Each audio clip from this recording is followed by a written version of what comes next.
श्री स्वामी समर्थ अध्याय 9. श्री स्वामी समर्थ अध्याय 9 मराठी अर्थ. श्री स्वामी चरित्र सारामृत अध्याय 9 हा स्वामी महाराजांच्या सेवेचे महत्व आणि त्यांच्या कृपेने भक्तांची संकटे दूर होण्याचे वर्णन करणारा एक अत्यंत महत्वाचा अध्याय आहे. या अध्यायात भक्तांच्या व्याधी दुःखे दूर होऊन स्वामींचे वरदान कसे प्राप्त होते याचे विवेचन आहे. अध्याय 9 सेवेचे फळ. सेवा आणि कृपा या अध्यायाची सुरुवात भक्तांच्या आर्तहकेने होते. संकटात सापडलेले भक्त स्वामींकडे धाव घेतात. स्वामी आपल्या लाडक्या भक्तांना व्याधी आणि दुःखातून मुक्त करण्यासाठी कृपा करतात. व्याधीमुक्त जेव्हा भक्त खऱ्या अर्थाने अंतकरणाने शरण जातात तेव्हा स्वामी कृपा करतात. तरी आता कृपा करून मुक्त करावे व्याधीपासून असे म्हणत समर्थांनी भक्तांची दुःखे दूर केली. शेख नूरांचे दर्गे. या अध्यायात स्वामी महाराजांच्या लीलांचे वर्णन करताना ते शेख नूरांच्या दर्ग्यावर गेल्याचा उल्लेख येतो. तिथे भक्तांना मार्गदर्शन करून त्यांना आत्मिक शांती देतात. स्वामी सेवेचा मार्ग. 9 क्रमांकाचा अध्याय सांगतो की स्वामींच्या चरणी पूर्णपणे शरण जाणे आणि स्वामी समर्थ असा विश्वासपूर्ण जप करणे हे समर्थांचे सार्थक आहे.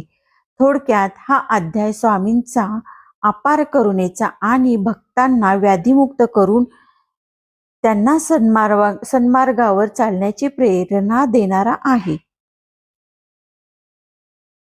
श्री गणेशा घरी घरी स्वामी कीर्तने नित्य होती. ब्राह्मण भोजनी स्वामी नामाचा जप ध्याने अखंडित चालती.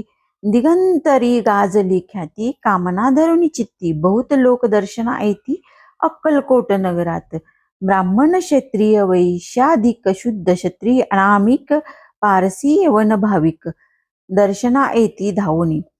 यात्रेची गर्दी भारी सदा आनंदमय नगरी. साधू संत ब्रह्मचारी फकीर संन्याशी येती पै. किती वर्णावे महिमान जेथे अवतरले परब्रह्म ते नगरी.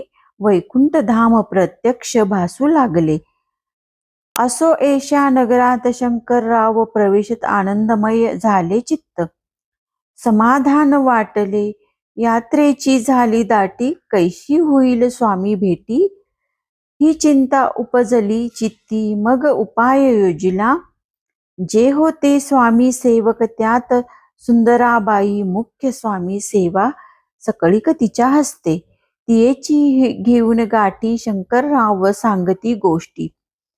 करून घ्याल स्वामी भेटी तरी उपहार होतील. व्याधी दूर करावी म्हणून विनंती कराल स्वामी चरणी तरी आपणा लागून द्रव्य काही देईन. बाईसी द्रव्य लोभपूर्ण आनंदले तियेच मन म्हणे मी इतके करीन 2 सहस्र रुपये द्याल की. बाकी पुढील अध्याय पुढील भागात. तोपर्यंत धन्यवाद.